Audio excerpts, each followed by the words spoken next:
Well, I mean, oh, and have cried. There's a lot of strong people that have cried, and it's not a sign of weakness. It's a matter of fact, it's probably the biggest sign of strength that you can have. I to cry in front of somebody, because that is a hard thing to do. I don't know many people around, my friends and your friends about it. You probably never sat around with your best friend and cried. Doesn't really happen. But if you did do that, that's really a large sign. But I'm just saying, teach his own. That's how I look at it. Yeah. Back to the marketing part of it, re-imaging, rebranding yourself. Do you think people should do that on a personal level as well? Yes, I think people do that. I mean, if you get fired from your job or get laid off or you go to a new job, you're going to rebrand yourself. You're not going to bring the same person that you were at X company to the Y company. You're going to change some things about you, your demeanor, your work ethic or whatever, and who you are and what your skill set is. I tell people that all the time, if it's your business, you have to let people know what you do and how you do it. What your product or service does. And the same thing as a marketing person, I had to rebrand myself. I've worked in newspaper, I've worked in radio, I've worked in television, I've worked in outdoor. I've sold all of them. So all of them are different, entities, but I've worked in all of them. So each one of them has a different culture. So you have to rebrand yourself from being a radio person to being a digital person.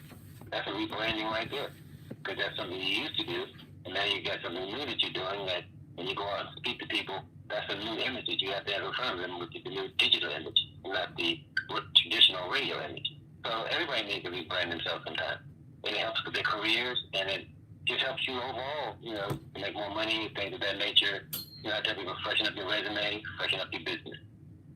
All of them the same. We don't do resumes, so I'll just let that out there. But we have people who have companies with their resume, which is what they've done in the past, what they're looking to do. And those are the stories, and that's how you brand your businesses. Just giving people an idea of what you do and how you do it, and hopefully it resonates with them, and they want to do business with you. We do that every day with our company. And speaking of that much, Professor Griff is on deck before. So let me ask you this last question about digital. Anything special you have to do if you're rebranding yourself or branding your digital project, as opposed to a standard radio, television, newspaper, print product? Is there anything different you have to do for digital? No, they're basically the same. It's just the different mechanics of what you're doing, but it's the same concepts. I mean, digital campaigns, they change all the time, because the only thing positive about the digital campaign, you get automatic feedback because you can actually see and count the people you're impacting upon, whereas in radio and television and the other traditionals, it's not a hard number. With digital, every time you're on your phone or your computer, that IP number is being located and being tracked. Well, if you call in on the radio, you're listening to radio, there's nothing to track you. There's nothing on your radio that will track your listening to a certain radio station. There's nothing like that. But there is for digital, it's really large, because I can actually tell you 14,000 people tuned in to listen to your event, or 14,000 people opened up your email. I can tell you that. I can't tell you that by radio and print. It's all a numbers game there. Yeah, this folks are sending me these memes of Michael Jordan and be like Mike crying. I know. It's an attack. But Carl, before I go, I just want for what we're doing in our company, we changed our image, like you said before about changing image and rebranding. I would love for people to go to take a look at our website and tell us what they think of it, what they think of the colors, what they think of the pictures, what they think of the verbiage, and just give us some feedback, because, like I said before, my partners and I, we had 3 different people, and we had 3 different ideas, and we tried to all come together on these ideas, and we just want to see what people think of it. We just launched it a couple of days ago, and we want people to take a look at it and say, I don't like this, I don't like that, I like this. We take constructive criticism like anybody else, because that's what we do ourselves. So if they were good to take a look at it, it'd be great for us. All right. One more time on the website. Okay. The Longfellow Media Group. .com. Okay. All right. Thanks, Overton. Thanks, guys. See you later. All righty. Take care. All righty. You too. 800-450-7887. through WL Radio. Yes, greetings. How you doing, good brother? We're good. We're good and strong and black, brother. How about yourself? All right. I'm doing all right, man. I'm trying to make my way through these comments about Elijah Cummings. I'm trying to make my way through these comments about the squad. I'm trying to wrap my brain around this Mueller report. So yeah, I'm trying to understand politics in the way I need to understand it to interpret it to our people, where it makes sense. Well, it tells us how you see it. I mean, the attack was started on Baltimore and Elijah Cummings and all that. Because, we have some people who are saying that, agree with Donald Trump. Some of our people, and he claims he got a lot of calls. And, he's such a liar, so we don't know whether to believe him or not. He may have gotten one call, or one of his flunkies may have called him, and he says it's a lot of calls. But he's saying that he's got some support. He even says he's going to get a lot of support in the next election. Something that odd here. Your thoughts? Well, to be quite honest with you, I do agree with you. The fact that he will get support from those ignorant ones among us that truly cannot take a step back outside of their Republicanness and understand and look at the big picture, rather than choosing sides, be it Republican or Democrat. Let's choose the human side. Let's choose the politically correct side, as they would put it, and look at the history of the presidents of the United States of America and their attacks on Congress people, on Congress women. Has there ever been to this degree? I've never seen or heard in my little 59 years. I'll be 59 on Thursday. I've never, this is unprecedented. I've never seen this ever in my life, and I consider myself pretty politically astute. So he will get support. Well, happy birthday when it comes. Oh, give thanks. He will get support as we head towards 2020 from a demographic, the black demographic that are not in touch with our people. For anyone to sit back and allow him to attack the many black cities, quote unquote, that he's attacked, I don't know what those individuals stand to gain. I truly don't. Every place from Atlanta to Philly to St. Louis to LA, yeah, I truly don't understand what they stand to gain. Well, explain to me this, because one of the things that Dr. Wilson, laid out to us, that it's supporting the oppressor at any point, on any level, you're aiding and abetting in your own oppression. How come our folks don't see that? They don't see it because they truly have bought into the American dream. They truly believe that they're Americans. With the stroke of a pen, the United States government can change that. I don't care how many protests, how many placards are being waved, how many people stand up and piss a fit on the floor of Congress or in the halls, with the stroke of a pen. But they don't understand that. They don't understand that we have to be able, like every other people in America, we have to be able to survive in America. And to have a sitting president like 46 minus 1 who's sitting there right now to attack and call Atlanta, the fact that Atlanta is falling apart. Philadelphia, I heard him say, is struggling. Chicago, he says Chicago is totally out of control. He just recently said Baltimore is a filthy place. He called San Francisco disgusting. So for these individuals, whether you're on the Republican side or the Democratic side, if you're black, you need to understand it through a different lens. Because everyone else in America is understanding it through the lens that they need to understand it through. Are you saying he's pushing out these dog whistles so his supporters really know what he means? He's been blowing the dog whistle for a long time, and he's actually taken the dog whistle now, Carl, and put it in his pocket. It's no longer a dog whistle. He outright said, in reference to his re-election, he's going to run a racist campaign. And then we have the linguistics that want to come along now and redefine what President Trump has actually said.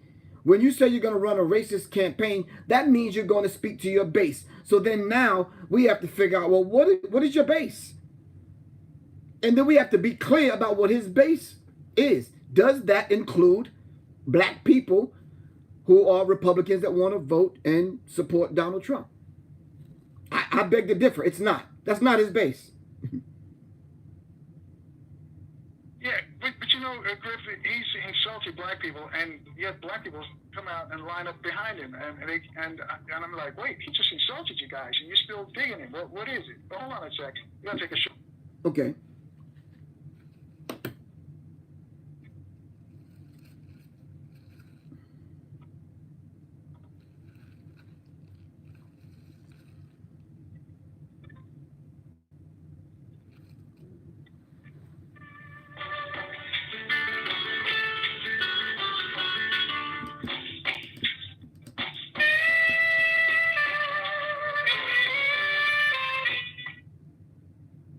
This update sponsored by Unbound.org. A girl in Kenya dreams of becoming a doctor, an elder in Guatemala dreams of being part of a community. Reach out and change their world, and it will change your own. Unbound.org. There's police activity in the 3rd Street tunnel between the Southeast-Southwest Freeway and New York Avenue. All lanes are shut down for now. Police are on the scene. Meanwhile, DC 295 still jammed up, heading northbound from the 11th Street Bridge up to Eastern. Also, there's construction on I-295 heading north at Malcolm X Avenue, and off and on delays continue along Suitland Parkway outbound from just before South Capitol to Stanton Road.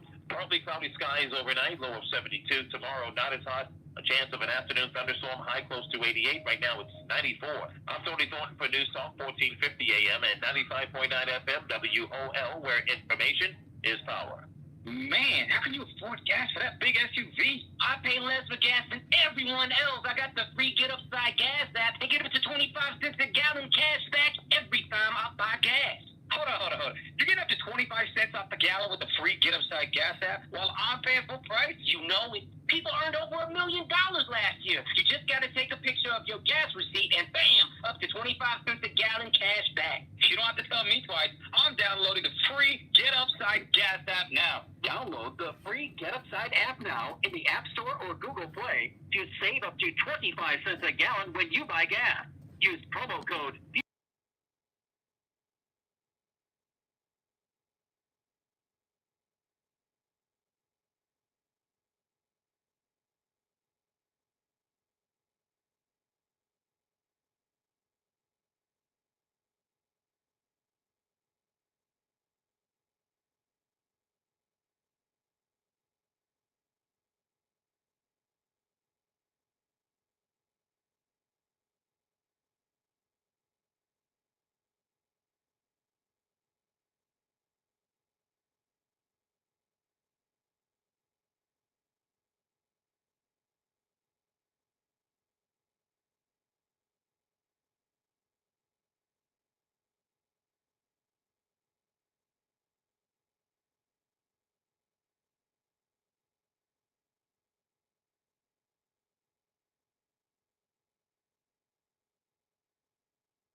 Carl Nelson Show, Washington, D.C.'s 1450 WOL Radio.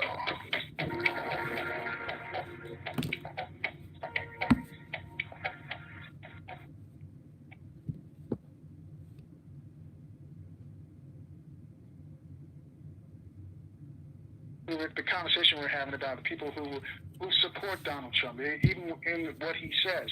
And some of them support him because they say they dislike because he attacked Sharpton, so they don't like Sharpton, or they don't like Elijah Cummings. So they, because of that, he hasn't done anything. They haven't done anything for us. So they support Donald Trump. And this is where critical thinking comes in. This is where what Dick Gregory tells us about. We got to become critical thinkers.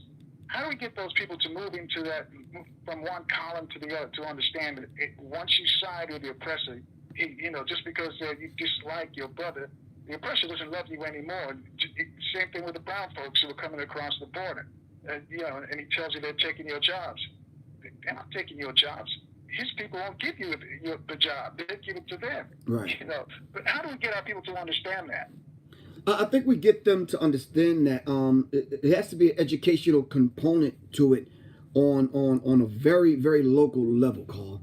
And when I say that, we have to bring back the idea of community. When I say community, whatever your idea of community is, that too. But what I'm saying is this: community thinking, community organizing, just the community way of doing things. We cannot find ourselves in a race where we have to choose two sides that don't benefit us at all. We find ourselves in predicaments like this to the point where we have to be able to either support or condemn. Why does it have to be either or? Why can't we look inwardly, and why can't we find solutions in whoever the president is for our problems? All right, so if we're going to pull from the political spectrum of monies or ideas or whatever it is we need to pull from it, then we need to do that whoever the president is. There needs to be an educational component to these individuals that only want to support President Trump simply because they don't like an individual. That is childish. All right, that's they need to grow politically. There's nothing wrong with understanding these things through the lens of our ancestors, like Dr. Amos Wilson, Dick Gregory, Dr. Francis Chris Wilson, to name a few. All right, and before the end of the week, we're going to have Dr. David Horn. He's a professor, was a professor of critical thinking to help folks navigate these ideas when you're confronted with them, because some people are still on the illusion of inclusion. Professor Griff, they still think they're just dark Europeans. That's all. They go around and wrap themselves in the flag and think they're different, and they think they're different from me and you because we don't hold the same thoughts. Well, even though I've had people call and tell us, "Oh, he's doing a wonderful job, and we should support Donald Trump. He loves us." I don't see that. Well, I beg to differ with those individuals, and I'd like to see what they're talking about. Show me the numbers. Show me the stats. Not the ones fabricated by the White House. Show me the ones. Walk with me through the community and show me this difference that Donald Trump is actually making. And then I can go to the 480-page Mueller report and show you a web of lies. I could carve through the $25 million that they spent over a 2-year period of time and show you how that was a fix from the beginning. I could show you the dial backs on these so-called black neighborhoods and cities that Donald Trump has not only dialed back some of the monies that would have ultimately went to support these black cities. For him not to turn around and call Baltimore disgusting, despicable, laden with rats and this kind of thing. This kind of rhetoric. Yeah. I'm sorry. He also said it was crime infested. I'm sorry. Right. Well, Maya Angelou says when somebody tells you who they are the first time, you've got to believe them. Right. Yeah. Exactly. And he said it. That, man. No, I'm sorry. Go on. Go ahead. No, I'm saying he said it many times. He's not hiding who he is. He made it abundantly clear who his base is, and he's going to speak to the base, and he's going to hold true to the tenets, the unspoken, more so unwritten tenets of his base. We all know who his base is. Let's not be dumb and play ignorant and stick our head in the sand. We already know that he said and made it very clear who his base is. His base is diametrically opposed to black people succeeding in America on whatever level. So let me ask you this: you mentioned the Mueller report and all that. Why aren't there more Republicans in the Senate just speaking up? Why aren't they saying anything? Are they afraid to confront him? You know something? Or are they thinking like him? I think they're thinking like them, and they don't want to be exposed, so to speak, simply because Donald Trump relies on these particular individuals to help with the rallying cry of what he wants to propose for 2020. and they have to support that. I said the same thing when I heard these comments. I said, why aren't more white Republicans speaking up? And then, Carl, I started thinking about the conservatives, and I always ask myself the question. Amos Wilson said, "Well, what do the conservatives conserve?" And I said to myself, "Well, if they're liberals or conservative, regardless of what side they're on, why don't they speak up?" Because I'm thinking right and wrong.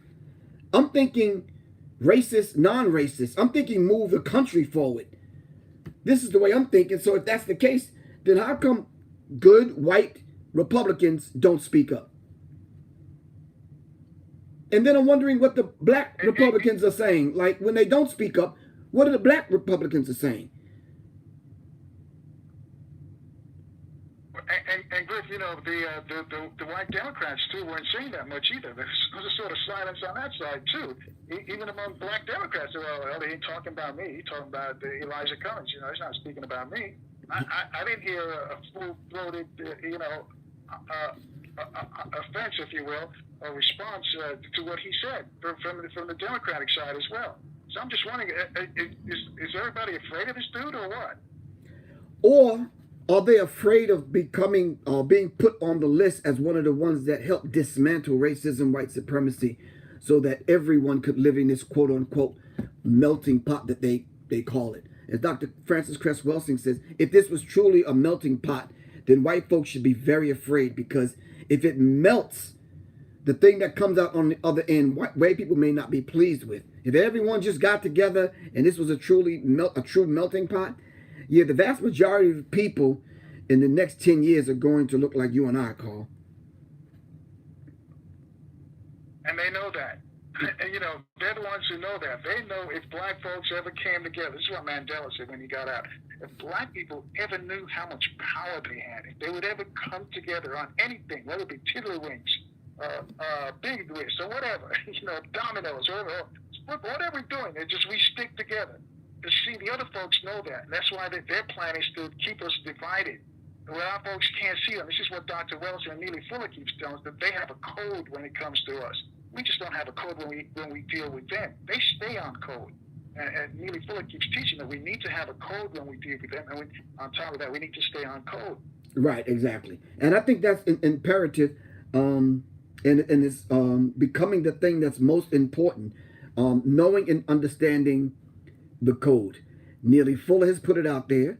A few people before Neely Fuller put it out there, and it almost seems like the code are not written for those of us that want to dip and dab into politics, Carl. It seems like once we get bitten by the political bug, we throw all that out the window, and we have to dress the part. Speaking of dress the part, hold on. Let me get my MAGA hat. Hold up. All right, I got my Make Africa Great Again hat. I'm about to put that on. So, yeah. I got to put on the Make Africa Great Again. Make Africa Great Again, okay. Yeah. All right, so it's critical to see. I saw the picture of the, did you see the black Republicans? There's about 100 of them in the room, and they took a picture together wearing the MAGA hats? Yes. Oh, wow. I just said to myself, okay. How do you dissect that, Carl? How do you process that? I don't know. It's mind blowing. I'm looking to see. You see, I don't know any of them. They're not no personal friends, so you know that and that's a good thing, because I don't think any of my friends would be up there. But it's you know, where are these folks from? They're the ones who are under the illusion of inclusion. They think they're different than us, and they think they're treated different, and they're told they're different. Right. But what school of thought do they go to? I mean, I need to understand what school of thought that is. I need to understand that school of thought, because I am baffled right now at the thought of these people coming together to support an agenda that's designed to destroy them.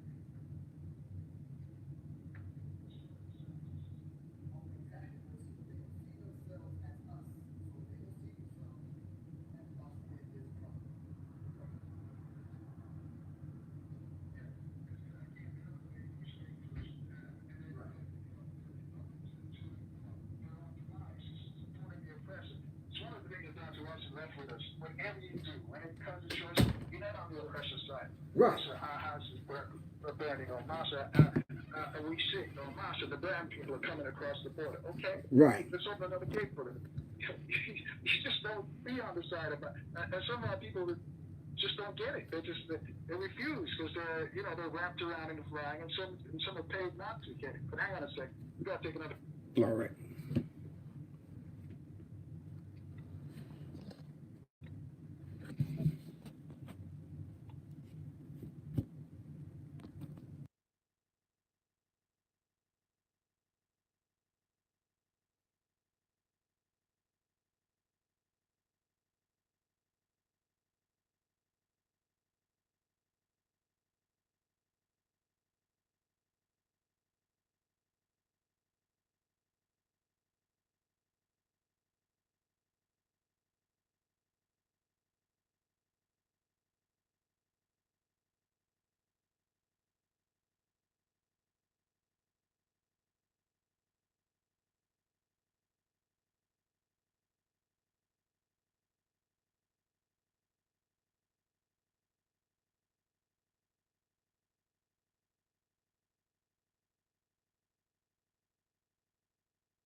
WOL Radio.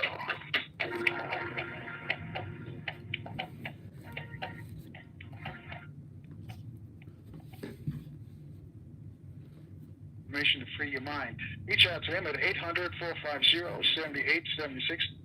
And Professor Griff, before we were talking about somebody, I got so many tweets for you. Let's deal with one from Pete. Pete thinks this is the wake-up call that black people have been waiting on to unify us. Your thought? No, absolutely not. We've had more louder wake-up calls from other presidents. This is just the one that's more blatant and in your face. Nonetheless, it is a wake-up call, but yeah, Bush and Reagan woke me up. Clinton, Slick Willie, he woke me up in a subtle kind of way because he tried to lull most of us back to sleep. But no. Reagan woke us up. I mean, more so than with Reaganomics and the rest of that madness, and then followed up by a couple of other presidents that with this mass incarceration stuff. Yeah, that kind of woke us up. You understand what I'm saying? This is just in your face where we have no excuse. You have no excuse. Right. Do you have a feeling that something cataclysmic is going to happen, before he leaves office, or something big is going to happen? To be honest with you, I wholeheartedly agree with that, and I've said that many times publicly. That in order to solidify himself on the right side of white history, something has to happen. To the point where racism, white supremacy hoist Donald Trump up on their shoulders to hail him as as a good president, as a successful president. All right. Another one on a tweet says that black folks better get their exit strategy together. Where do you fall on that? Some people are saying it's time to get out of here. I know some friends, personal friends, have moved to Ghana just this year as well. Because they're just like, hey, too much of this stuff. This stuff ain't rolling right for us. And not in addition to Trump, you get some black folks who just won't do right. So they're just out of here. Your thoughts on that? Is it time to pack up and go? No, it's time to unpack and realize aspects of history that this is ours. We just can't let someone come in and take the house and rule it and do what they want to, and then the only plan that we have is to pack up and leave. Absolutely not. No one else is talking like that. You understand what I'm saying?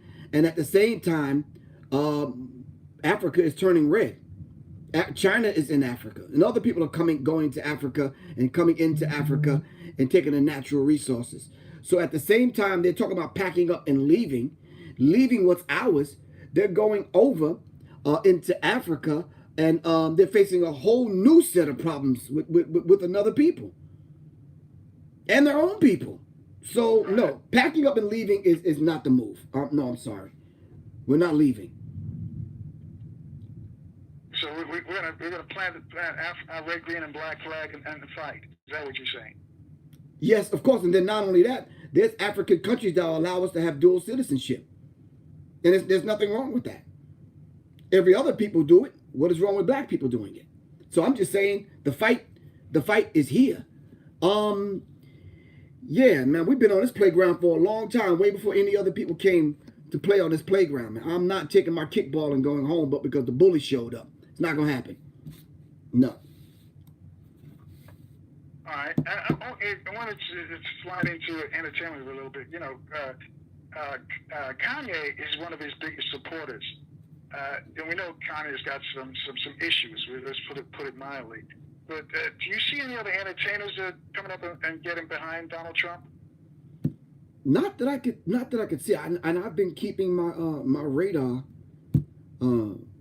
oiled and well tuned, and keeping my finger on the pulse of what's going on in the cultural community when it comes to entertainment. And no, I can't really call any names right now of anyone that I know that's outwardly supporting Donald Trump. I think they're worried about their careers also, because listen, with the advent of the internet, call, this thing is brutal, man. Yeah, this is brutal. When they come and get you online, it's no holds barred, man. It's like, wow, I've been called everything but my name. For real. One thing they can't say that you're a sellout. They can't say that. They can they can talk and let them talk. They're gonna talk anyway. So that's how I look at it. They're gonna talk anyway. So let them talk. Give them something to talk about. Right. So they can't really say that say that you sold out. That's for sure. Exactly. I'm not only that, I'm still here in the fight. Even as I enter my 60s, I'm still here in the fight. Now, you kind of remember, I started out when I was a teenager. You understand what I'm saying? The Public Enemy thing happened shortly when I was in my 20s. You understand what I'm saying? So that's very real. I did a show last night defending Monique in her position on how they're handling her in Hollywood. And you should see some of the text messages I received. Whew. And they were upset because you defended Monique? What was the issue? They're upset at the fact that I would fix my position in my mouth to speak against whatever Oprah says, whatever Tyler Perry says, or whatever Whoopi Goldberg says. And I'm like, wow, these people are not my leaders. They're in entertainment, they're in communications, but no, they're not my leaders. I don't look to them for leadership. Not at all. Steve Harvey is not my leader. Steve Harvey is a comedian to me. Right. Is the reason? Do you think that once you make so much money that you think you're a little bit different or privileged, or you've elevated yourself socially, economically, so you don't really can't identify with your brothers and sisters who you passed up? No, that's an indication that you should increase your communication and your identification of the people that you came up, because it was because of the people that supported you. It was because of the people that came before you is the reason why you're in this position, that you could have 2 or 3 shows and have the number 4 slot in America, Steve Harvey. It's because of the people. You didn't get there on your own. It's amazing to see how these people get to Hollywood and pound on their own chest and say, you know, they pulled themselves up by their own bootstraps. When it was those of us that supported these people, and this is the position that I've taken all along, even with the Public Enemy thing. We didn't get there on our own, and I think when you look at the Oprahs, especially the early Oprah that was in Baltimore. When you look at the early Steve Harvey with the fake hair, the fake afro, when you look at the Tyler Perrys and these people, and you look at the people that supported them, whether it was in the office or just supported films or whatever, it's black people. It was black people. So the question was asked to me. What are you saying? Go ahead. The question was. I'll let you finish. I'll ask you a question. The question that was asked to me: can I survive with just black support? Because I keep talking about, well, these people are successful. They don't necessarily need these other people. Of course, there is, 30 to 60 million, 70 million black people in America. I mean, I could eat with just black people supporting me, because I'm on one of those intricate lists that these people may not ever support me, but black people will. And Monique is probably in that same situation. Right. Her phone has stopped ringing, and because she spoke out. Do you think she'll be having regrets about speaking out? Because she could have just shut her mouth and just, they'll be calling her, and, she could have done this step and fetch it move, and she'd be happy. Carl Nelson, I could have been, I could have been quiet, and I could have looked down the road and said, I'm going to get the bag and go get it. But no, I didn't do that. I spoke up, and I spoke the truth, and I spoke out, not only for myself and my group, but for my people. Plain and simple. And if I have to go down in history as just being that dude, then I'll be that dude. Plain and simple. Well, let me ask you this, Griff. What keeps you going? Because a lot of people who started with you, they've been either co-opted or they dropped out of the struggle. They say that's not my fight. I'm not. Like what's the dude now in Sweden? ASAP Rocky. Yeah. A$AP Rocky. Right. He could have been like him, but he came out and said it. He's not Al Sharpton, so he's not going to Ferguson. He doesn't support Black Lives Matter. Basically, he's not part of the struggle. So what keeps you going? And I want you to talk about him in a second. Well, my thing is, I think the thing that keeps me going is when I look at the ancestors and those of us that have fought, bled, and died, that I could even sit here wearing Make Africa Great Again hat. I got to think of all the Africans that suffered, all of the black people that lost their lives in the Middle Passage. When I think of all of those black leaders, known and unknown, and then closer to my heart than that, when I think of my own parents on how they struggled with 13 children just to see little Griff through, and then my brothers and sisters who've supported me all of this time, my community that supported me. You understand what I'm saying? And then even now, with what I do with the people that support me, I just say to myself, yeah, I got to speak the truth, man. I got to speak up and speak out for our people. I can't sit back and watch another black child get murdered by a cop or anyone else. I can't stand to sit back and watch people go hungry when I know I can do something about it, either locally or globally, Carl. These are the things that keep me going. A$AP Rocky. Some people say he doesn't deserve our support. Some people say we should forget about that and should help him out.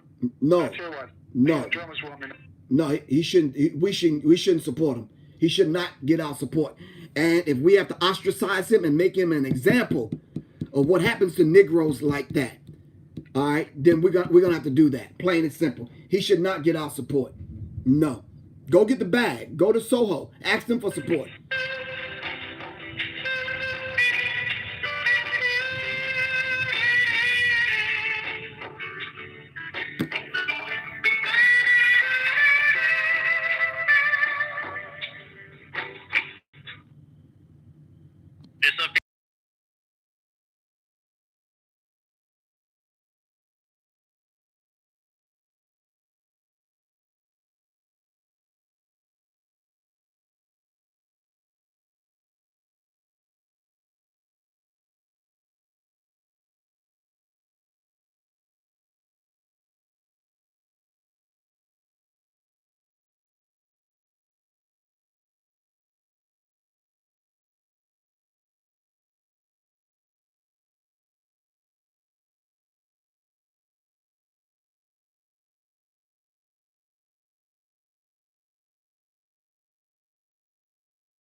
1450 WOL Radio.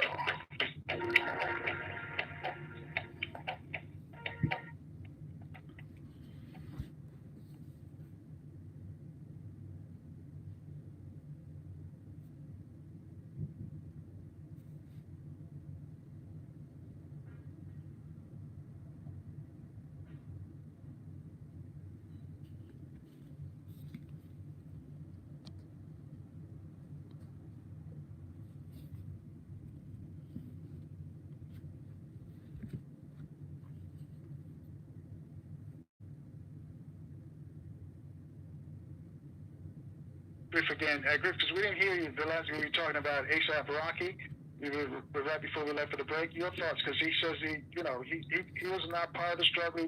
He says he hangs out in Soho and Beverly Hills. So the struggle that our people are doing, it's no concern of him. Now he's in trouble in Sweden. Do we help him? No, we shouldn't help him. Not at all. These kind of Negroes need to finally learn a lesson that you cannot take a dump where you eat. Not at all. If you feel that you hung out in Soho and in Beverly Hills, then have the people in Soho and Beverly Hills come to your aid. No, not at all. Black people, unknown black people, have lost their lives. To see that the A$AP Rockies of the world enjoy the few freedoms that he had in America to be an entertainer and to thrive as an artist in America. There are artists like Sam Cooke and other artists that have sacrificed, James Brown and other people that have sacrificed, Stevie Wonder, and the list goes on, that the A$AP Rockies, should take some kind of notes from, to say to myself, you know something, I owe these brothers and sisters something. And if nothing else, let me be proud to be in a community of other black artists that are entertainers. Let me be proud of my race. Let me be a proud black man. But no, your comments are you want to hang out. You're not in the struggle. We're all in the struggle. It's not a question of if, but when these things are going to happen to these kind of individuals. Sooner or later, we got to galvanize our efforts collectively and support one another. The young people like the A$AP Rockies of the world will soon know this, and it's sad that there's elders among them that they can listen to, such as myself. There's OGs that they can listen to, but they refuse to. And having said that, his product, I'm not familiar with his music or anything like that. You probably may know more about it than I do. What is the crux of his music? Does he talk about social issues, or is it just getting high and the N-word and all this kind of stuff? Yeah, he brags about the new designer drugs he can take and the new fashion that he can put on, whether it's a woman's dress or a woman's handbag or whatever it is. These are the things that he talks about and brags about. Wow, I see why. Wow, we got a lot of work to do. A whole lot of work to do. Did a real good job on it. Yes. They did a job on us, And I think I guess he doesn't understand that's part of the reason why they allow him to quote unquote succeed too. And they're laughing at him, they're paying him because they think he has some sort of influence over our children. That is just so bad. If you say that's what he does, man, wow. No wonder I'm not familiar with his music at all, and probably won't be. No, you probably won't be. That wouldn't come up on your radar, Carl. This will be his Come to Jesus movement, huh? It wouldn't come. His music wouldn't come up on your radar. An A$AP Rocky song. Yeah, it wouldn't come up on your radar because there's nothing in the music that speaks to your soul. Yeah. So the music that you guys did, Public Enemy, do you think it would get the same kind of airplay now that it got when you guys started? Oh, absolutely not. They would look at the Public Enemy kind of music today as race-baiting music, especially with the climate in America today. This is why it's very rare that you see any artist going down that path. No, not gonna happen. No, they wouldn't accept it. But on the flip side of that call, there are filmmakers out there that are putting stuff on the screen that's making young people think 2 or 3 times. You understand what I'm saying? And I think with film now, it's probably a lot more effective, Carl. I say the film along with the visuals along with the music. But do we need the conventional way? Like when you got in, it was albums and all that kind of stuff, and now we're into the digital age. So do you need the record company to go to have your product that, you know, reach the masses of black folks? Can you do it, you know, the old-fashioned way? Like Too Short was selling cassettes out of the trunk of his car. Can that be replicated today? No. First of all, there's no such thing as selling CDs out of your car anymore. They don't even make CD players anymore. I drive an old 2014 Malibu, so I'm lucky enough I got a CD player. I got a MacBook Pro, an old one with a CD drive in it. So the new one that I have, it don't even have a CD player. So that old method is not going to work.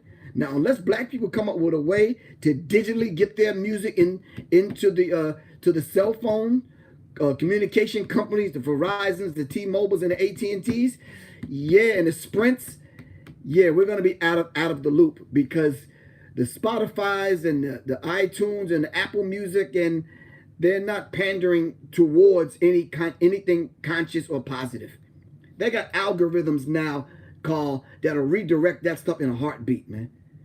Try and mention Malcolm's name along with the Mau Mau, along with Nelson Mandela or Winnie Mandela in the same paragraph, and see where your song end up. Wow. Just like that, huh? Just like that. Just like So that. why don't we create our own good? I mean, we've got smart people. We've got people with money. Why don't we create our own Pandora, Spotify, whatever? Why don't we create our own? We don't have to worry about these guys. Why does that happen? We've become robbed of the knowledge of self and spoiled at the same time. We like these things that white folks, these trinkets and these crumbs that fall from white people's table. We like that, Carl. We like wearing their clothes. We like going to their hotels, stepping in and out of their luxury cars. We like sleeping with their women. This is what these entertainers like. Not Griff. Now let's get that straight before that go out. Not Griff. Okay. Let's get that straight. I'm just saying to you, the ASAP Rockies of the world are accustomed and used to this kind of treatment. You understand what I'm saying? And a lot of times, remember when the brothers was wearing the sagging pants? And questioning some of those brothers, they were saying that, you know, they're telling America to kiss their backside. And I'm like, wow, it looks like they're spanking your backside, because at the same time the pants were sagging, what they was doing in and out of the prisons was on the rise. The drugs was on the rise. Opioid addiction was on the rise. Drugs on the street were getting stronger and stronger and stronger. And the same 13 slots that they have to fill in order to have these people in front of us, the Nicki Minaj and Cardi B's, ASAP Rocky and you know, these kind of people, they were already filled. So they didn't need any more. You understand what I'm saying? So they regurgitated the same old manufactured artists to put in front of us to keep the dumbing down agenda flowing. And let's talk about these artists. Lil Nas X got the the longest running #1 single record in history. Right, and some people say that may be a one-hit wonder, or however people want to call it. But nonetheless, he's there. But the thing is now, will Lil Nas X, will he take advantage of the fact that he's there? Will he now turn around and give us an education on black people that have suffered and had their music stolen, even in the genre of country music? Will that happen? It says Old Town Road is officially the longest running #1 single ever in the history of music. After 17 weeks on the top, Lil Nas X has beaten out all of the artists that have came before him and sits at the top now. 17th week at the top of the Billboard 100 charts. And that's an accomplishment. On a song that's integrated in a genre of music that don't necessarily accept black people. Why do I say that? Because if you look at the history of country music, it started out with black people. It started out with us. Go look at the Exactly. history of country music on YouTube. That's us. Yeah, but many of us think that it was just Charlie Pryor that was, that was the only black doing country music. There are artists that they've stolen There's music Rugged from. now. There's artists that they've stolen music from that they dare to even mention, Carl.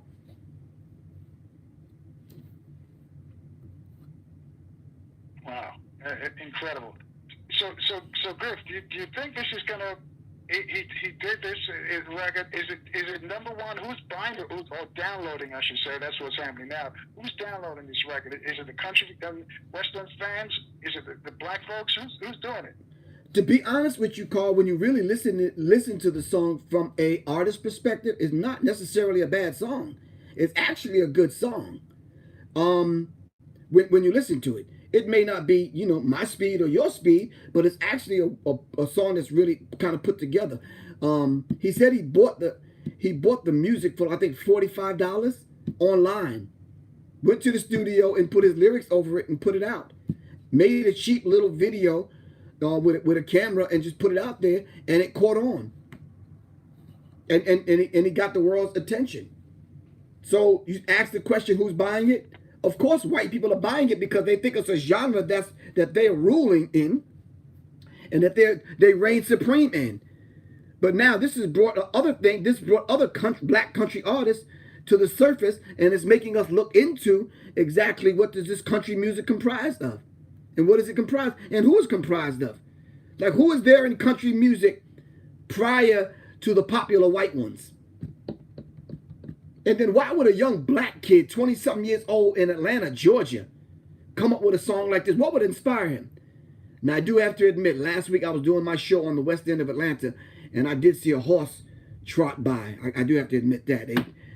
The brothers still ride horses here, man. Yeah.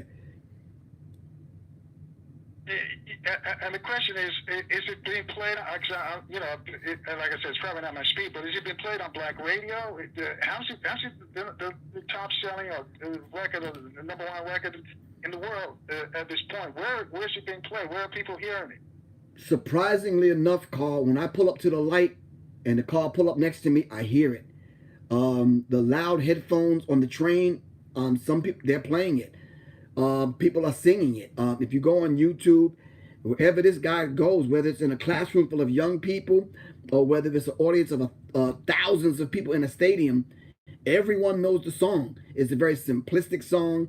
It's a very catchy beat, catchy lyrics. It's very simplistic. It's a non-threatening song. I don't even know what the Old Town Road is. But if it got anything to do with making America great again, I don't want to know. I'm just saying. How he came up with this, I don't know. Is it a one-hit wonder? Probably so. But people are listening, Carl, and people are downloading it. Now, didn't he get some pushback when he started? Yes. When he first came out? I think he got pushback from a few country artists that said, matter of fact, he probably got pushback from some major artists that said, this is not a country song. But then we had to look at the flip side of it and look at all of the white people that are on the hip-hop charts. Are you truly making hip-hop songs? Well, all right, hold that thought right there. Let's delve into that on the other side. We're going to take a short break here as we close into the top of the hour. I guess this is Professor Griff.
WOL, Washington. W240DJ, Washington, 95.9. WPRS, HD2, Waldorf. WKYS, HD2, Washington. WMMJ, HD2, Bethesda. And worldwide at WOLDCnews.com. Welcome to the Carl Nelson Show on Washington, D.C.'s 1450 WOL Radio and live around the world on WOLDCnews.com.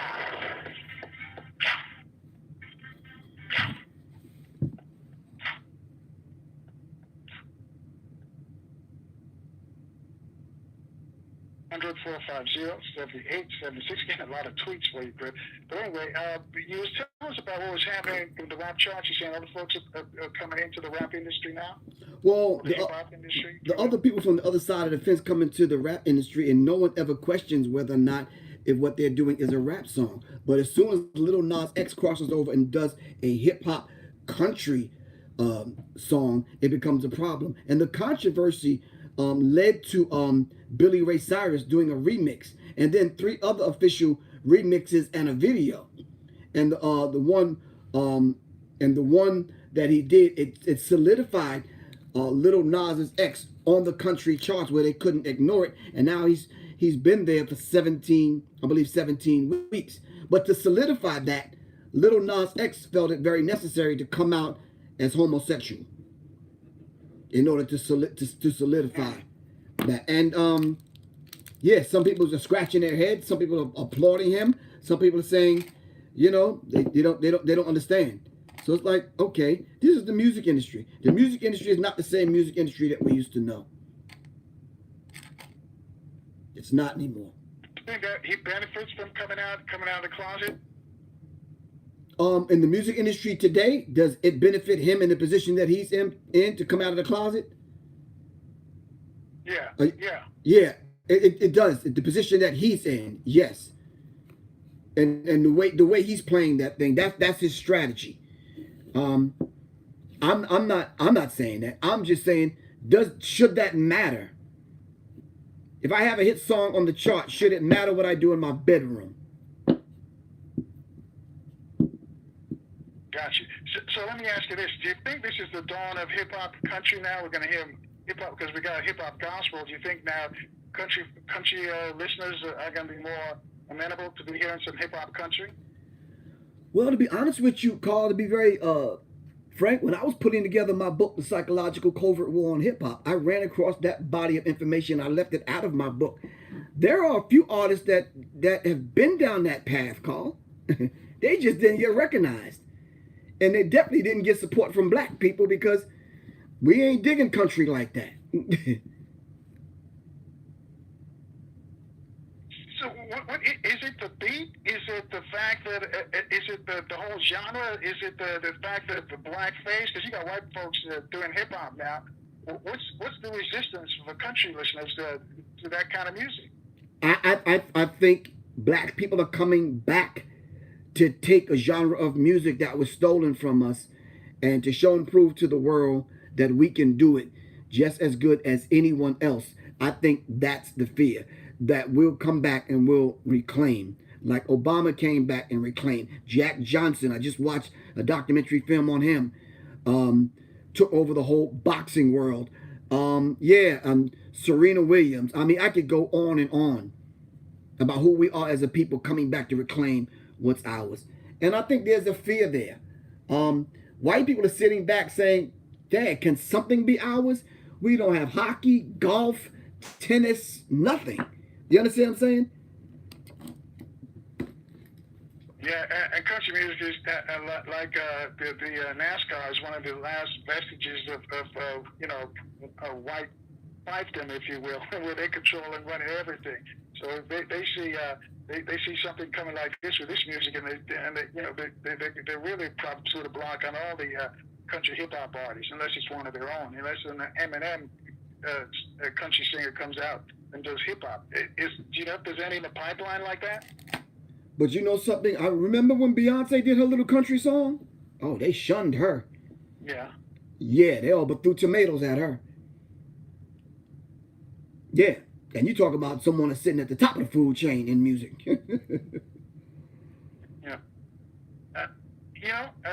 Ken tweeted me a couple of minutes ago, and let me ask you before. He wants to know what happened to Sister Soldier. You know something? Someone asked me that question the other day. I don't know. Not to air any personal business, but I got insulted by the sister, like, in a real harsh kind of way, and I just backed away and just said, "Do your thing, sis." Because on my exit and her entrance, I got called some things that just wasn't cute. So yeah, I was like, I don't know. I don't know. I truly don't know what happened to the sister. I don't know. Because I don't know either. Some people have had that similar reaction that you had. So I'm gonna leave it at that. Right. With her, but I don't know, some issues there that are still unresolved. Right. But I'm gonna just leave it there. Ken, thank you for your tweet though, because she just fallen off the radar as far as I was concerned. Yeah. But anyway, back to this, Nas. What's your Nas X? Little Nas X. Lilnas. Little Nas X. And that's a hell of a name, man. Because it sounds like it's Islamic. It sounds like, you're saying with the X on there, you think is Islamic. You think he might get some pushback for that. Well, obviously, they don't care about the name, and they know he's black and they know he's gay. So, and the song you said he might be a one-hit wonder with all these different versions out that he's doing. Do you think if they knew more about him, if he was Lil Nas X and he was it was a Farrakhan follower, you think that he'd get the same kind of love? Oh, absolutely not. He would get so much pushback, it would be ridiculous. I don't think the Billy Ray Cyruses would do the remixes. I don't think people would embrace him. Absolutely not. No. Wearing that X, disciplining yourself, trying to be about the business of being an upstanding individual. People don't respect that in the music industry. There have been so many artists coming through the ranks of the Nation of Islam that probably will never see the light of day, but because they wear that X. Very talented individuals, disciplined individuals. That's it. Even from our folks? Even from our folks, of course. Chuck and Flavor never came through the ranks of the Nation of Islam. It was Professor Griff bringing those brothers that ultimately became the S1Ws was in the Nation of Islam. The aspects of the rhetoric was Nation of Islam. Aspects of the rhetoric was Black Panther Party. Aspects of the rhetoric was laden with political under-end overtones. We sampled the Jesse Jacksons and the Todd Todds and the Farrakhans and the Ava Muhammads of the world. We put these things in the song. So, yeah. But Chuck never wore an X. Flav never wore X. You never heard Flavor X? Flavor Flav X? It was Professor Griff. That was Brother Richard 3X in Mosque number 7 in New York. I was the only one in the nation. In Harlem, right. Coming from Long Island. I was the only one. And that part of the history still hasn't been told. So what did they say though? Because they knew that you were part of the Muslim, part of the group. They know you're part of the mosque. You went to mosque number 7, as you mentioned in Harlem. What did they say? Did they ever check you and say, we don't want any of this revolutionary stuff on? We're not going to do any of this revolutionary stuff. We want to stay more commercial. When you say they who? Flavor Flav. Oh no, not at all. Because when you got to understand something, Carl. When we were coming up, to be a 5%er or to be in the nation and having the gift of gab, and you can teach on the street corner or at the youth center or at the gig or whatever, that was attractive. To be intelligent was attractive to women. You understand what I'm saying? To be clean and dress sharp and smell nice and be courteous, that was attractive, man. It's the total. And it works all the time. It's total opposite now. But the grungier you are, you understand what I'm saying? It works now for some strange reason. I don't know. I don't know. Do you think these things go in cycle? Before I take a coffee, do you think these things go in cycle, or that it just goes from one extreme to the other? You're right. Even in the R&B world, you look at Chic. When I was back in New York, Frankie Crocker used to tell us that his envision for the radio station would we should be all be like Chic. Nile Rodgers. You know the group Chic? Yeah, Chic, yeah. Trash Shark. That's it. Yeah, he says, I want this radio station to reflect New York. You know, he'd be like Channel 7 Eyewitness News, but on the black side, we want us to be like Chic. Sisters dressed nicely, brothers in shirt and tie, and, you know, real sharp-looking brothers and sisters. But then all of a sudden, it just changed. It flipped. What happened? George Clinton. Sorry about that, George, but I had to throw you out there like that, bro. George Clinton came with Parliament Funkadelic, and it was over, bro. Hey, let me share something with you. The station I was at, the Atomic Dog, and it was basically a jazz station. And when Stevie bought the station, we sort of flipped it to R&B. And one of the songs is Atomic Dog. Wow. And the program director says he's not going to play that. He says that's not music. He's a well-known fella, by the way. And he says, I'm not going to play this. And they had to send him a memo and write him up and tell him, you must play Atomic Dog. Right. And he would put it on and turn down the sound so he wouldn't have to listen to it. Wow. But he didn't think that was music. You know, he was a straight-up jazz kind of guy. Right. No, George Clinton. I met both of the George Clintons. The old George Clinton with the red, green, orange, purple hair, and then I met the sharp George Clinton, the way he used to dress when he was a doo-wop guy. So yeah. All right, hold up though right there. We got to take a short break.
$1450 WOL Radio.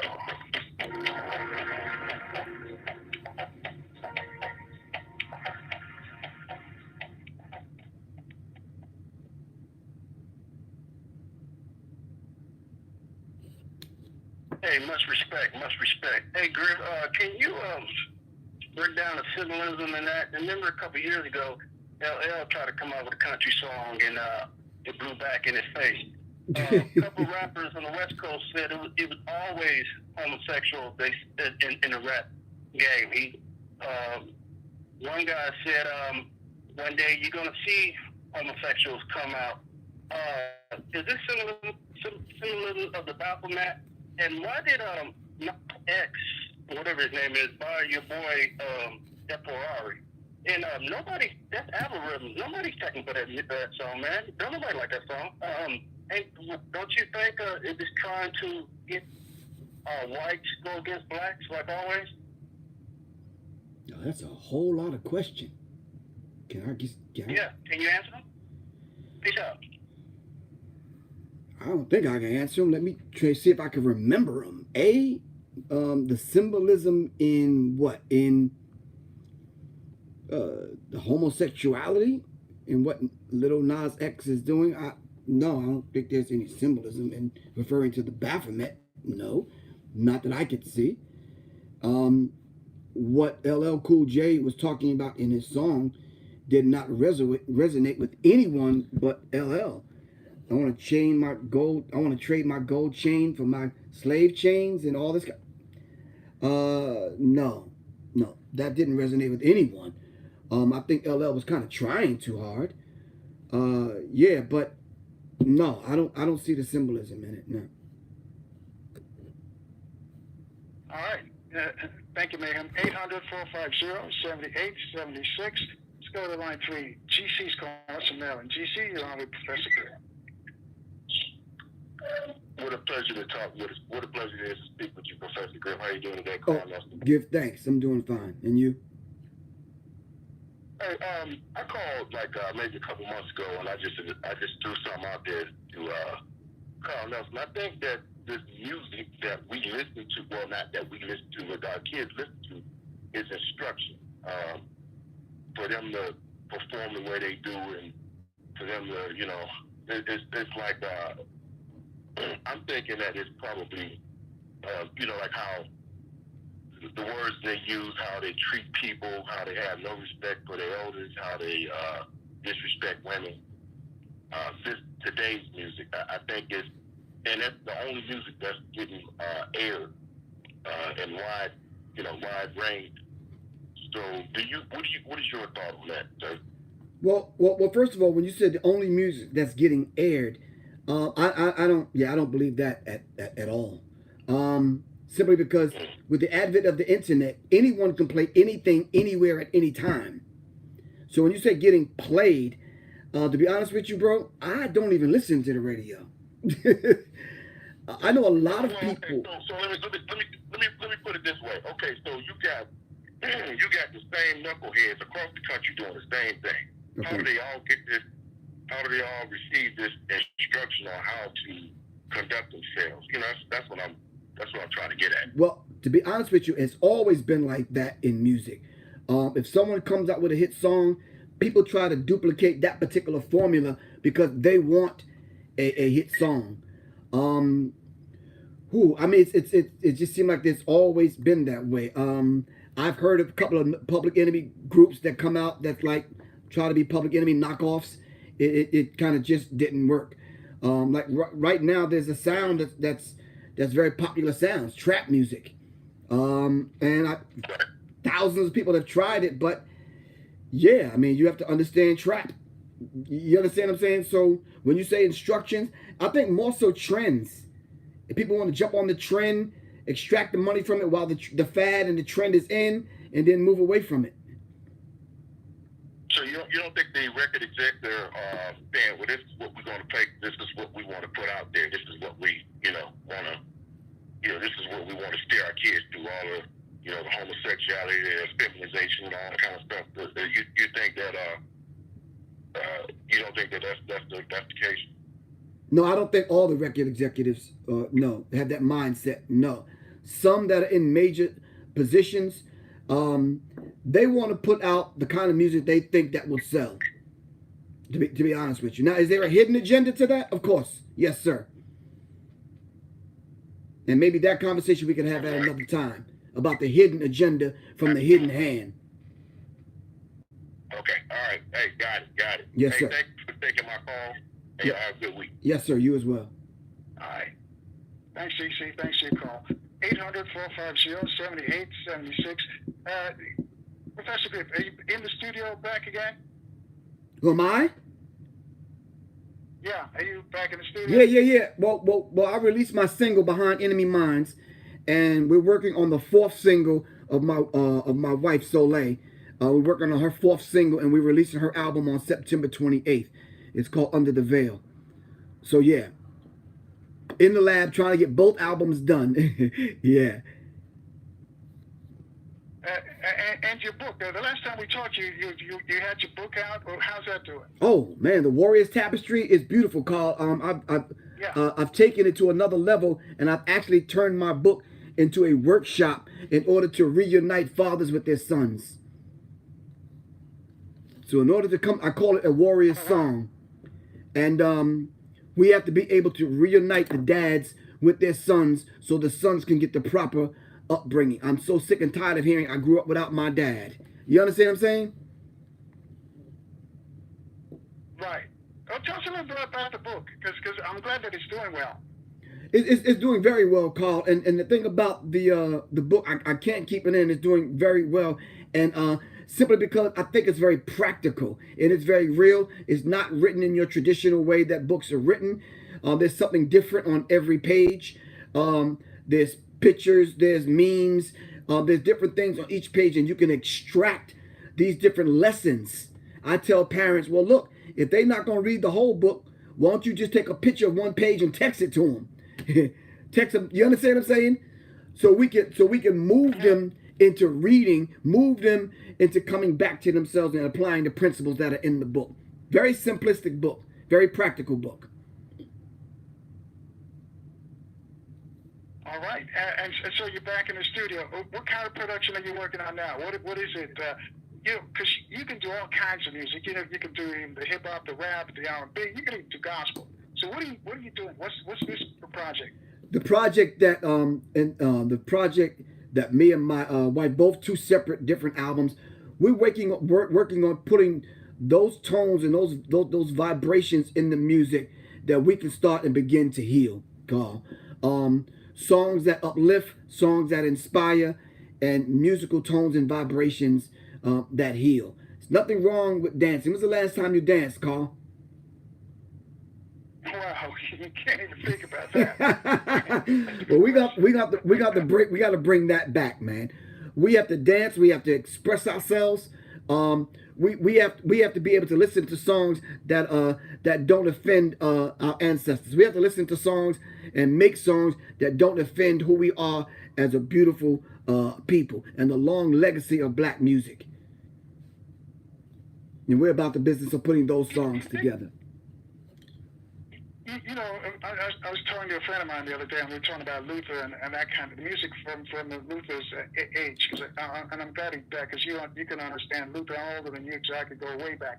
But anyway, he was saying that he would love to see that kind of music come back, that old school R&B. Do you think it will ever come back? Yes, it has to. If you look at the music trends and the way music flows, almost every 10 to 20 years, it's a resurgence. Like right now, the young artists that really think they have a stranglehold on hip-hop, it's nothing but 90s music regurgitated. If you really listen, it's the same 90s sounds regurgitated. So, you know, we're looking for those artists to step up to the plate to bring back those soulful vibrations back to us, that we can make love to the song with the songs in the background, using the songs as theme songs to get married to walk down the aisle to fall in love to do all these things to. You understand what I'm saying? I think those artists are being born right now. They're in elementary school and high school right now.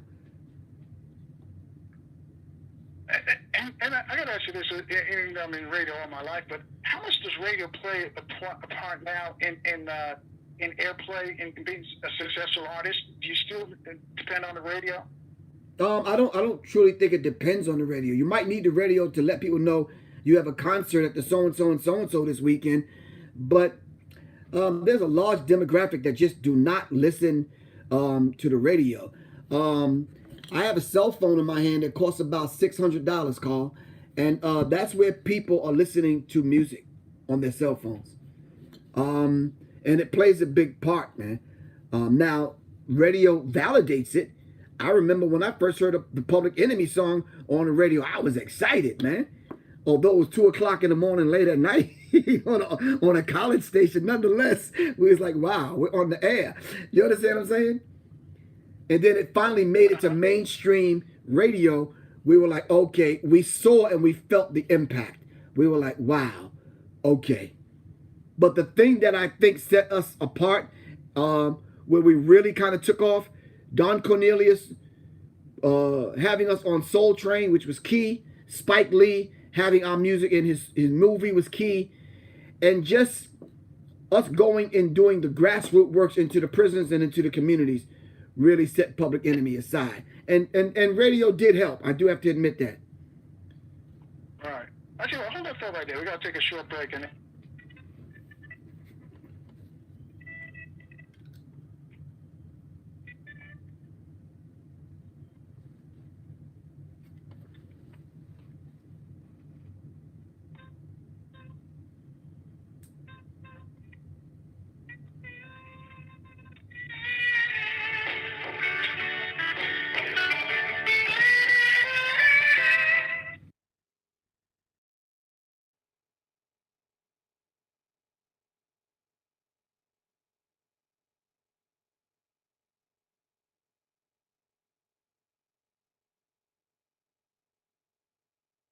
With the free get upside gas app, real I'm paying full price. You know, people earned commercial. over $1 million last year. You just got to take a picture of your gas receipt and bam, up to 25 cents a gallon cash back. You don't have to tell me twice. I'm downloading the free Get Upside Gas app now. Download the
Now back to the Carl Nelson Show. Washington, D.C.'s 1450 WOL Radio. the call to speak to Griff is 800-450-7876. Ellis is joining us on line 4, calling from New Jersey. Ellis, you're on with Professor Griff. Yes, thank you, brothers. Listen, Brother Griff, I've struggled with this issue for a long time, and I'm trying to understand how can we expect to grow a whole community when we have piping through our youngsters' earphones murder and rape and misogyny and incest. How do we deal with that? Well, that's a very, very interesting question. Without having to deal with somebody telling us about First Amendment issues. So let me see if I understand your question correctly. So, what do you say is being piped to our young folks' earphones? Well, what we might call gangster issues. I took a whole weekend a number of years back, and I listened to just about every 48 hours straight, just about some of the lyrics that were being piped to our children, and they were bopping to these in the back of the train, bopping to these lyrics. How do we deal with that? I think at the moment that we witnessed this and we experienced this, pardon me, with our children or with the young people that we have around us. We have to be able to use that as a teaching moment.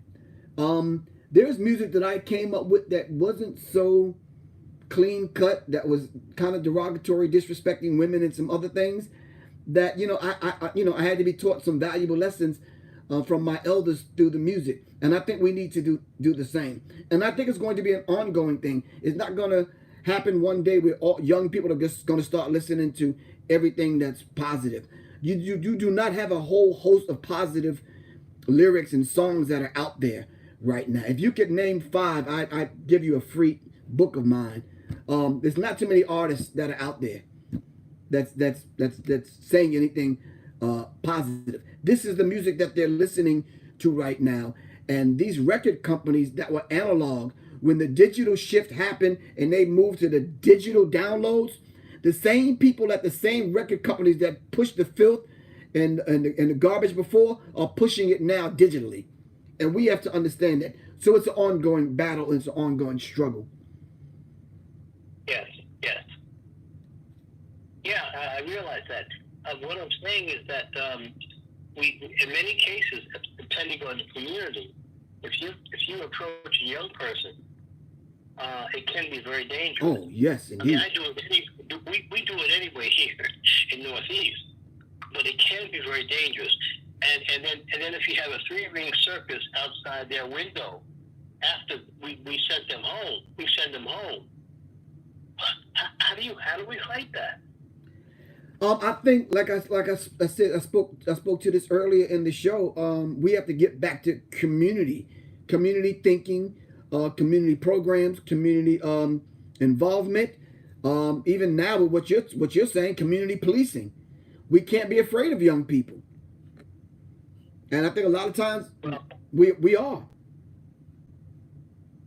Well, every time we try policing, I'm not sure in the rest of us, but every time we tried that, the forces that don't like us anyway will tell us that you can't do that. You're a vigilante. We can't do that. And I'm going to leave you with one thing. We can't talk about Twilight Zone. It was reported today that Omar left the restaurant holding hands with his white boy in California.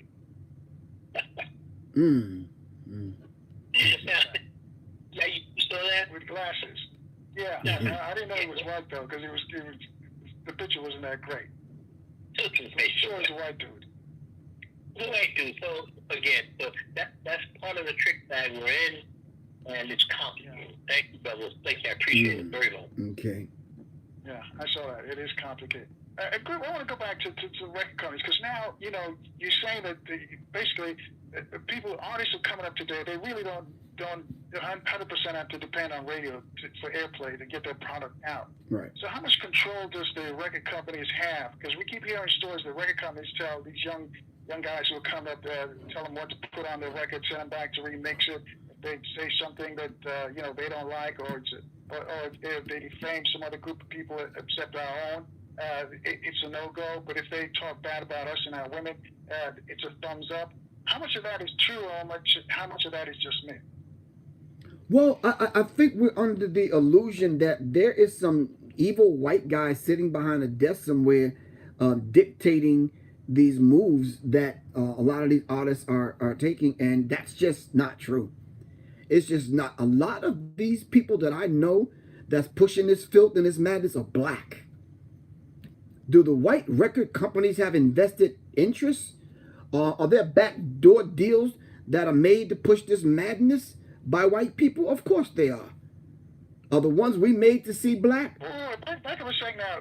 Back up a sec. You're saying that most of the cats who are calling the shots are black? Are they middle management level, or are they doing the bidding of the guys at the top who are really calling the shots, or the face of the ones so if anything jumps out and say, well, your black dude said it, gave okay to it. What's going on here? Because I know you don't.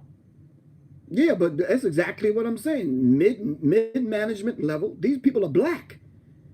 You understand what I'm saying? So when you look at it, it's like, okay, you're the one taking this music, to these companies and asking them to sign this kind of stuff, to distribute this stuff digitally and then pumping it out throughout the Black African diaspora.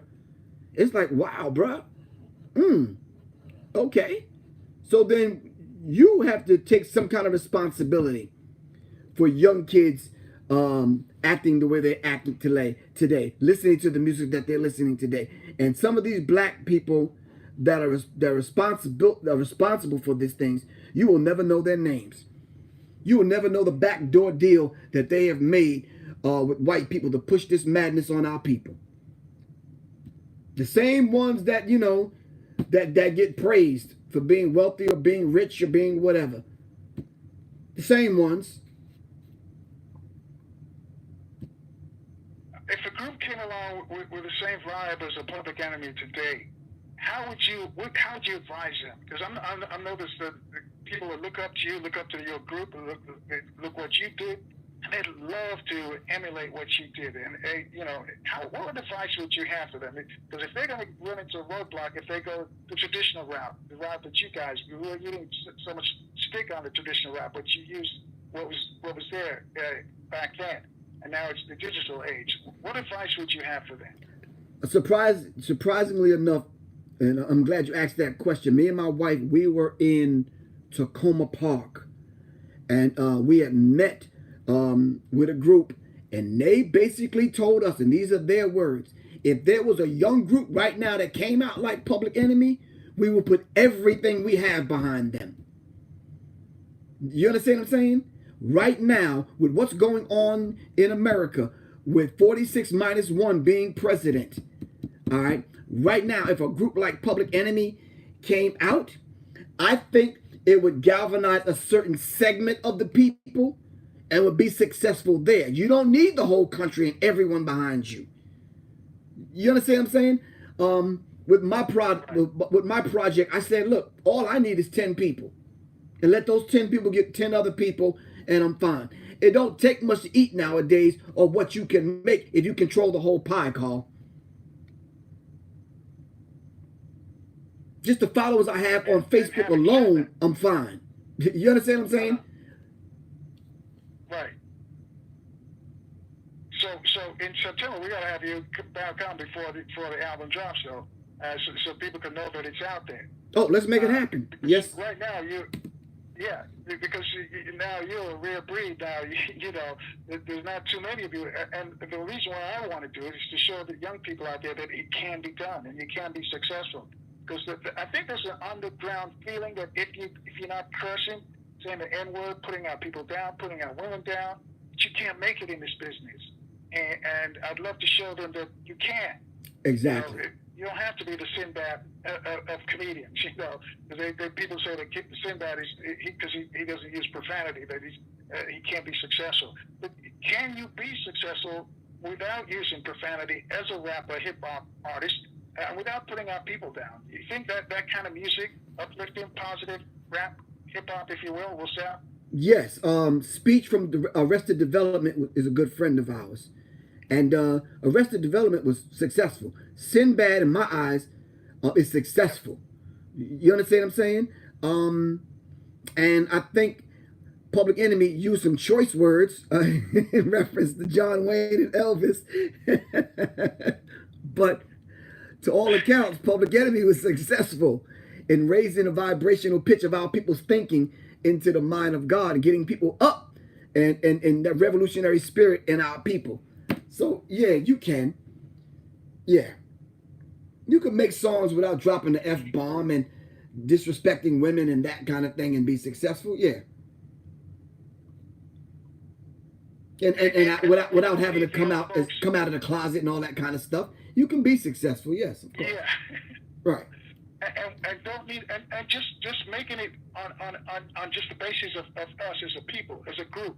You don't need anybody else. You don't need the presser who's coming in and trying to, you know, have dibs on what you're doing and telling you what, you know, they're going to take over and represent you and get you on TV if you do this or do that.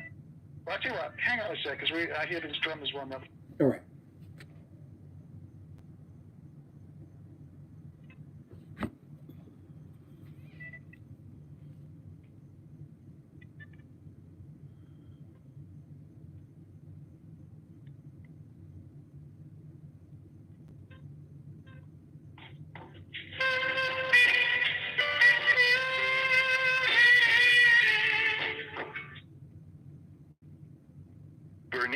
in deep trouble with the IRS. I owed $25,000 to the IRS. How am I ever going to work?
Fourteen fifty WOL radio.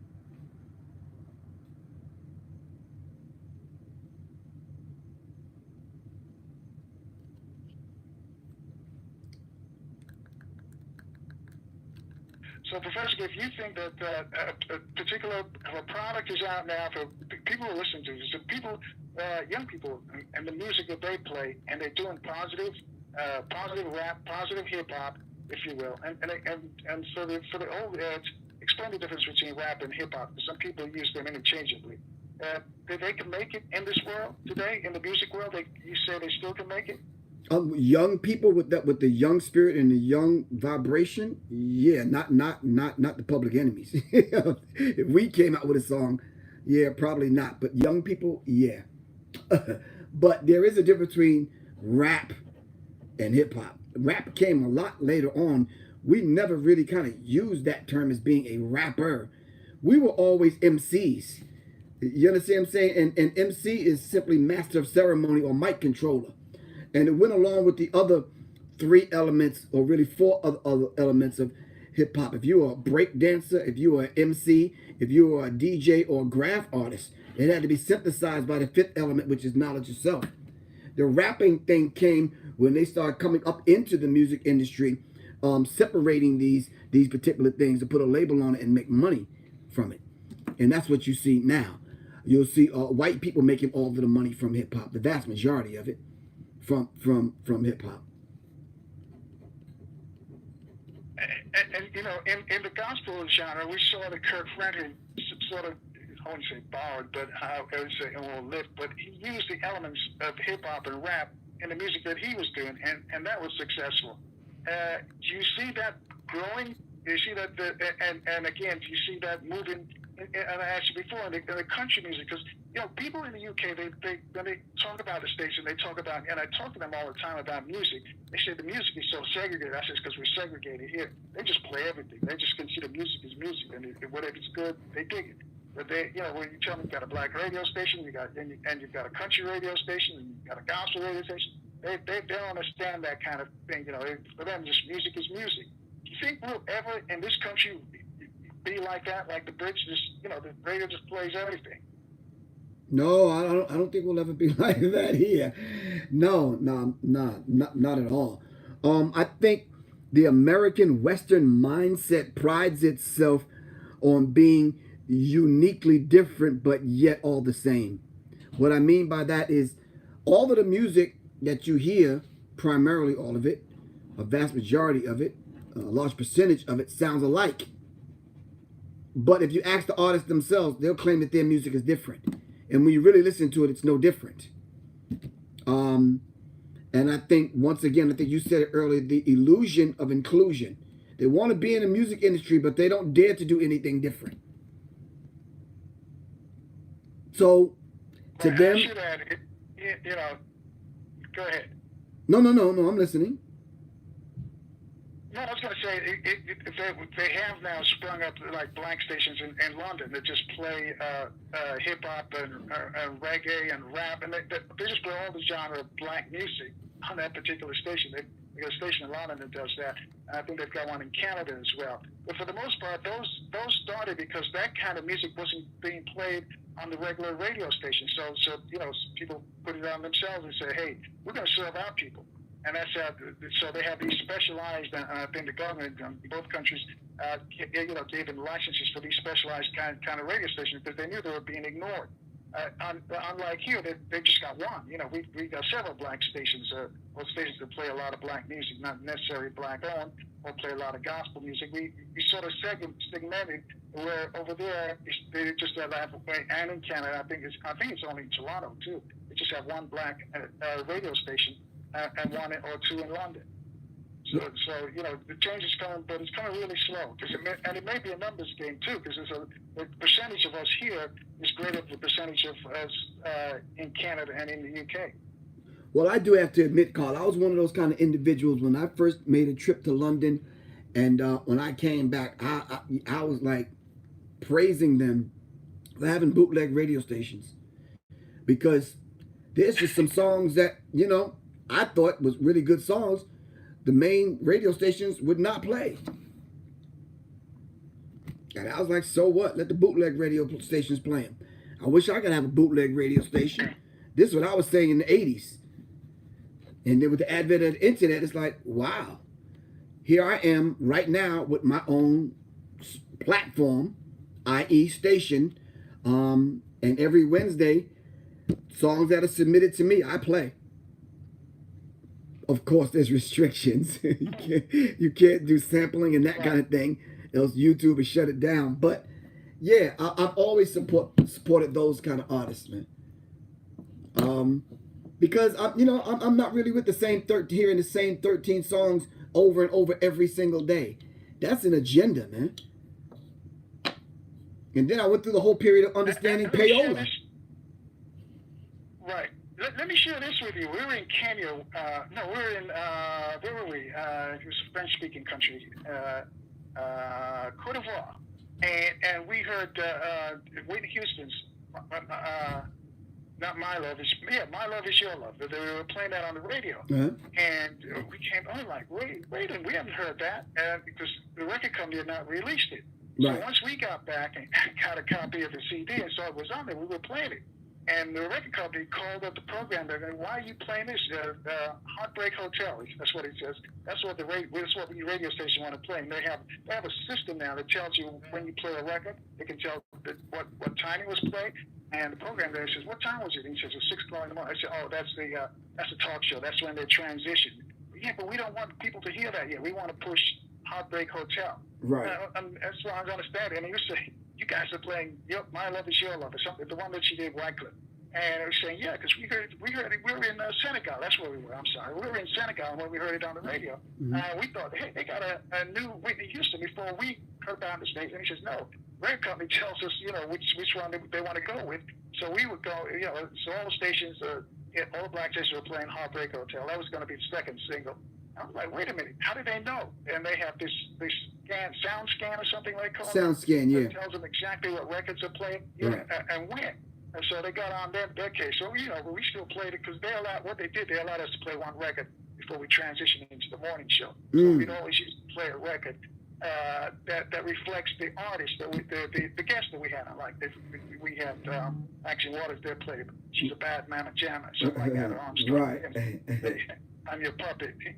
I'm your puppet, James Abada Purify. So all these, so the listeners, they were trying to keep the listeners over into the morning show because we had a greater audience than the morning show, so they were trying to keep them. So that was the little tactic they used to keep them over the first 15 minutes. Right. But anyway, the SoundScan thing told them that we were playing, the station was actually playing that record, and they didn't get mad at them because we were the first ones to play, but it forced them to start telling the radio stations that they should start playing that particular track before they wanted to, because we started playing it, as part of the ending of the talk show. I just want to share that. It's so much power these record companies have. Right. And they work in concert with one another.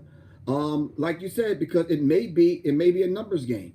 It may be a let's get the ad money game. It may be all the above. And something, there's nothing wrong with doing business. You understand what I'm saying? But it's the way that they do the business in reference to locking X amount of people out, X amount of artists out.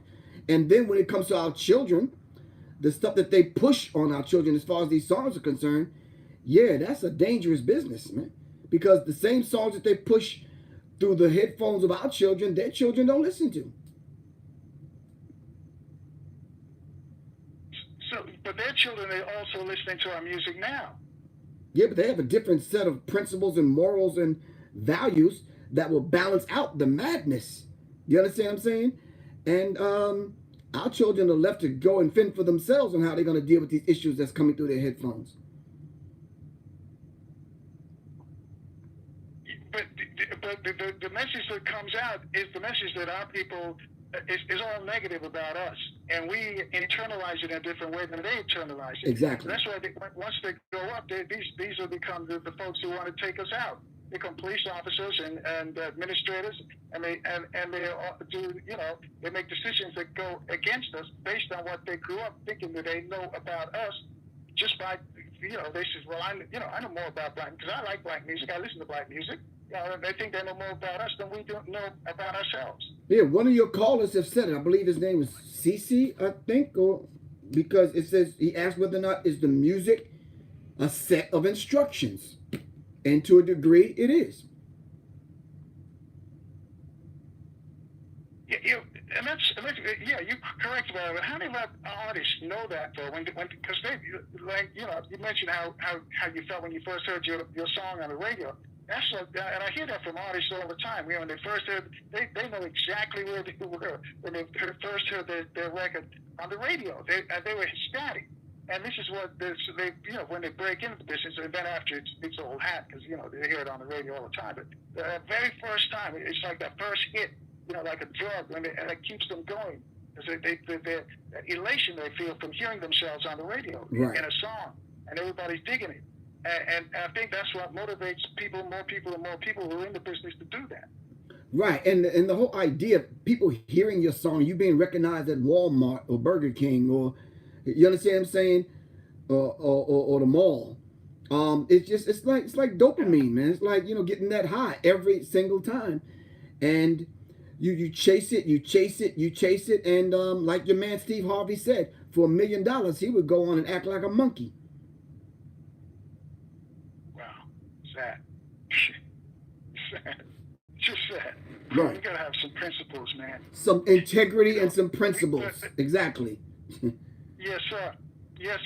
No, and not only that, we need to appreciate artists like yourself who are trying to do right, and know the obstacles that you're up against. I think like-minded people, we need to support the work that you're doing.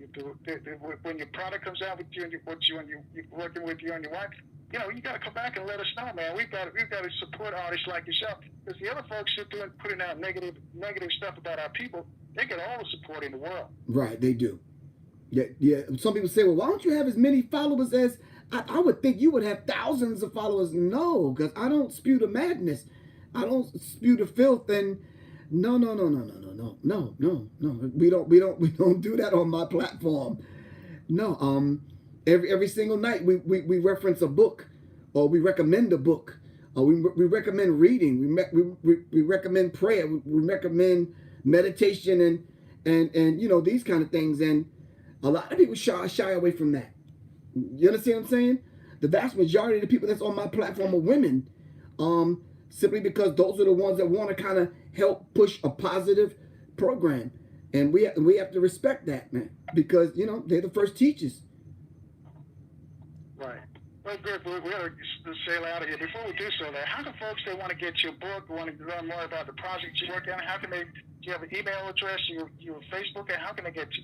Well, the people that want to get in touch with me, they can get in touch with me by my phone, 678-557-2919. It's 678-557-2919. My website is www.professorgriff.me. And they can definitely hit me up at SiriusMindz@gmail.com. That's SiriusMindz info@gmail.com. And I want to thank you very much for having me on, Mr. Carl Nelson, sir. Thank you very much.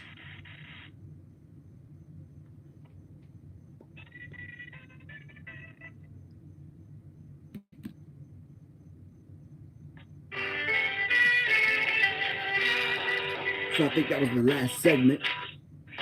The Events DC Community Grant Program will I'm gonna provide turn financial this down. support to nonprofit organizations dedicated to supporting youth sports, performing, or cultural arts in the District of Columbia. For more information about the grant program, That may have been the last segment, I'm not sure. But I want to thank you all for coming on. It's 116 minutes, man. Quan S., thank you for beating back some of these trolls. I saw the stuff, but I couldn't pay any attention to it because I had to focus on what I was doing. I do have to talk to you about a message that was sent to me, Quan. Yeah. So Quan, give me a minute and I'll call you, because we still got to figure out this thing for tonight.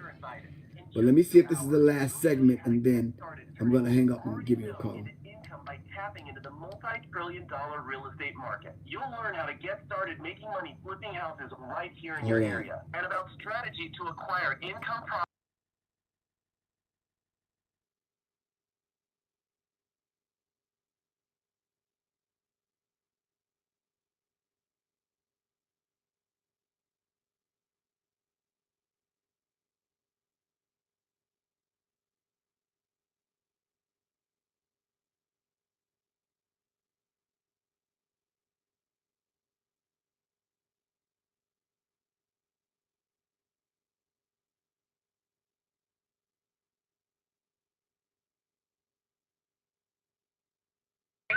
Quan, check your email.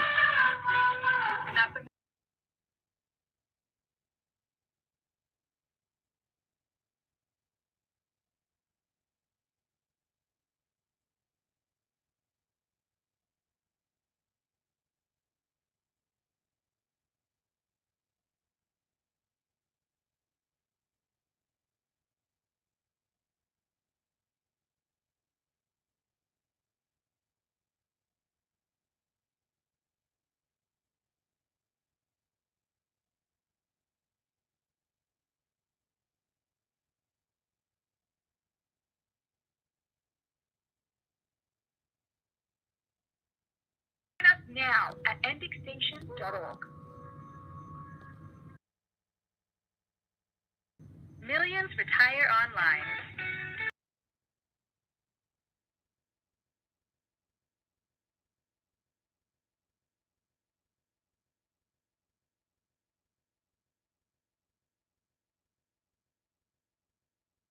W240DJ Washington 95.9, WPRS HD2 Waldorf, WKYS HD2 Washington, WMMJ HD2 Bethesda, and worldwide at WOLDCnews.com. The views and opinions of the following show do not necessarily reflect the views and opinions of News Talk 14 WOL. All right, that was the last segment. All right, so that was Carl Nelson's show. I'm on Carl Nelson's show, not as much as I used to, but yeah. So definitely when me and Soleil's album drop, hers the 28th of September, mine probably a week later, the 7th of October. Yeah, we're gonna go back on the Carl Nelson show, and of course y'all will hear about it before anybody else hears about it. We're gonna make sure the people that support the platform get a chance to hear the album before anyone else hears the album. But we're gonna see if we can pull this thing off tonight at 9 o'clock with the Sister Cipher. And I'm out of here, so I'm gonna get some rest. Quan, I'm gonna give you a call. Thanks everybody on the Sirius Mindz platform for supporting the cause. Thank you, Quan, for doing a marvelous job. Shout out to 16. Still waiting on you, 16. All right. Shane Shakur hit me up, so I got to hit him back for tonight. And we got to figure out what's up. All right. Anyway, I love you all to life. All right. I got to go get prepared for the 9 o'clock hour. Me and Quan got to figure out what to do. And Alex Little. And, of course, Carrie A. And Shane Shakur. We got to figure out what's happening. All right. I got to get ready to go. Quan, hit me up. All right. Peace. Revolution is not an event. It's a process. Serious minds for serious minds. Seriously. Serious. Peace.